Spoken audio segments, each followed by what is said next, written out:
En 1998, el Real Madrid debía 270 millones de euros. Los bancos estaban a punto de intervenir el club, los jugadores, sin cobrar, la directiva, reunida en secreto, pero lo que pasó a continuación nunca apareció en los libros de historia. Esto es el secreto que el Real Madrid enterró durante más de 25 años. Imagínate. Madridista, el club más grande del mundo, el que acababa de ganar la séptima en Ámsterdam, estaba al borde del abismo financiero. Las deudas acumuladas durante los años 90 amenazaban con derrumbar el imperio blanco. Las cuentas no cuadraban. Los gastos en fichajes y salarios superaban con creces los ingresos. El Bernabéu ya no bastaba para sostener el ritmo de un gigante que quería seguir siendo el rey.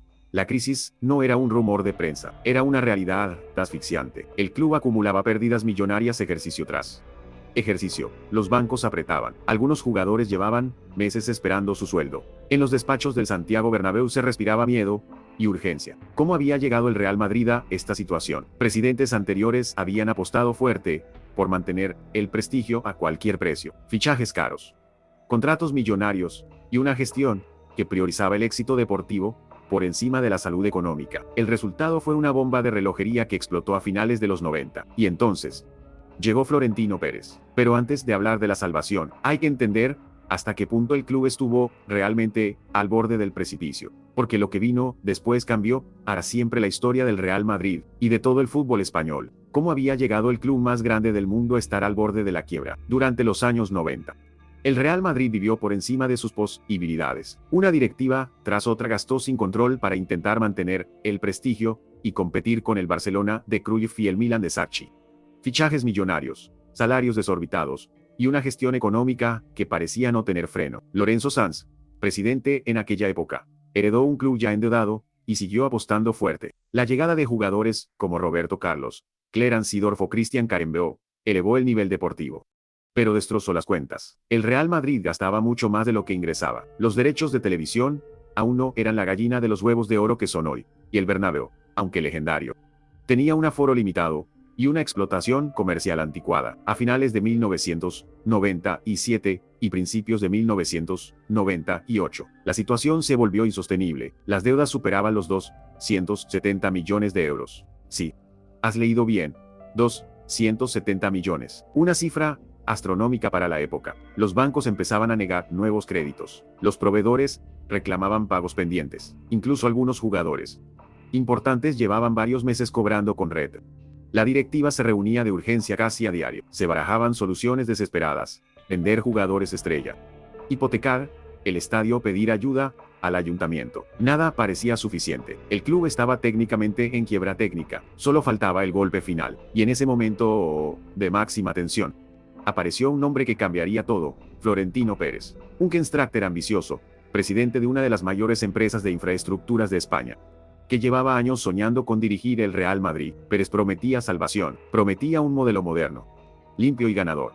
Pero la salvación, que trajo consigo un acuerdo que hasta hoy genera más sombras que luces, porque el Real Madrid no se salvó solo con buena gestión, se salvó con una operación inmobiliaria tan grande como polémica. Pero la verdadera salvación no llegó desde los despachos deportivos, llegó desde los terrenos. En 1998, el Real Madrid poseía un enclave histórico en el Paseo de la Castellana, la ciudad deportiva. Más de 120.000 metros cuadrados de instalaciones, donde se formaban las categorías inferiores, y donde el club entrenaba desde hacía décadas. Un símbolo del madridismo, pero también un activo inmobiliario de enorme valor en pleno boom económico de Madrid. Florentino Pérez, recién elegido presidente en 2000 tras derrotar a Lorenzo Sanz, vio en esos terrenos la solución definitiva. El plan era tan sencillo como polémico: vender la ciudad deportiva a promotores inmobiliarios para construir oficinas y viviendas de lujo. El acuerdo se cerró por 480 millones de euros, una cifra descomunal para la época, que permitió al club pagar todas sus deudas de golpe y tener dinero para comenzar la era de los galácticos. Pero aquí empieza lo turbio. El Ayuntamiento de Madrid, gobernado entonces por José María Álvarez del Manzano, reclasificó los terrenos de deportivos a residenciales y terciarios de la noche a la mañana. Un cambio urbanístico que multiplicó por 10 el valor del suelo. Lo que antes solo valía para campos de fútbol, de repente podía convertirse en rascacielos de oficinas y apartamentos de lujo. La operación se aprobó con una velocidad sospechosa. Documentos internos del club y del ayuntamiento revelan reuniones privadas presiones y una tramitación express que levantó sospechas inmediatas en la oposición y en varios medios de comunicación. Coincidencia, un favor político a cambio de algo. La venta se consumó. El Real Madrid recibió el dinero que necesitaba para respirar. Con esas mismas ganancias, Florentino Pérez pudo fichar a Luis Figo, Zinedine Zidane, Ronaldo, Beckham y comenzar la era más brillante y cara de la historia moderna del club. Pero muchos se preguntan todavía hoy, ¿el Real Madrid se salvó por una brillante operación financiera o por un acuerdo que bordeó, cuando no cruzó los límites de la legalidad? Pero aquí viene la pregunta que nadie se atreve a hacer en voz alta dentro del madridismo. ¿Fue legal aquella operación? ¿O fue uno de los mayores escándalos financieros de la historia del fútbol español? Porque la venta de la ciudad deportiva no fue un simple negocio inmobiliario. Fue una operación rodeada de sombras desde el primer día. El cambio de calificación urbanística se hizo con una rapidez inusual. Terrenos que durante décadas habían estado destinados a uso deportivo fueron reclasificados de forma expresa residencial y de oficinas. Un movimiento que multiplicó su valor por 10. Varios concejales de la oposición y algunos medios independientes de la época denunciaron presiones, reuniones a puerta cerrada y posibles favores entre el club y el ayuntamiento. Se habló de tráfico de influencias. Se pidieron investigaciones. Incluso la UEFA miró el caso con lupa durante un tiempo. Aunque finalmente no tomó medidas fuertes. Florentino Pérez siempre defendió la operación como una decisión brillante y necesaria para salvar al club. Y es cierto que gracias a esos 480 millones de euros el Real Madrid pudo saldar sus deudas, estabilizar sus cuentas y comenzar la era galáctica que deslumbró al mundo. Pero los números cuentan otra historia. El club vendió un patrimonio histórico, un símbolo de su cantera, por dinero contante y sonante. Dinero que permitió pagar sueldos atrasados, fichar estrellas y construir el futuro. Un futuro que hoy todos celebramos. El Bernabéu renovado, Champions League tras Champions League, y un club que sigue siendo referencia mundial. Sin embargo, hasta hoy persisten las dudas. ¿El Real Madrid se salvó gracias a una gestión visionaria, o gracias a un acuerdo que pocos se atreven a analizar en profundidad? Porque si miramos con detenimiento, ese dinero no solo salvó al club en 2000. Ese dinero es la base sobre la que se construyó el Real Madrid moderno, el mismo modelo que hoy permite renovar el Bernabéu y mantener un presupuesto de élite. Y aquí está lo más incómodo de todo. Y aquí está lo más incómodo de todo esto. Ese acuerdo de la ciudad deportiva no solo salvó al Real Madrid de la quiebra en 2000. Ese dinero se convirtió en el pilar fundamental del imperio blanco que conocemos hoy. Gracias a esos 480 millones de euros, Florentino Pérez pudo pagar deudas, cuadrar las cuentas y lanzar la era de los galácticos con fichajes que costaron fortunas. Figo, Zidane, Ronaldo, Beckham, Owen, todos pagados, en gran parte, con el dinero de aquella venta controvertida. Pero el legado va mucho más allá. Ese modelo económico, vender patrimonio para financiar estrellas y grandes obras, es el mismo que se repite ahora. La reforma del Santiago Bernabéu, valorada en más de 1.000 millones de euros, sigue la misma lógica: endeudarse a lo grande confiando en que los ingresos futuros lo pagarán todo. Un círculo que empezó exactamente con aquella operación de 2000. Lo más curioso es el silencio que rodea esta historia. En los museos del Bernabéu no hay ni una placa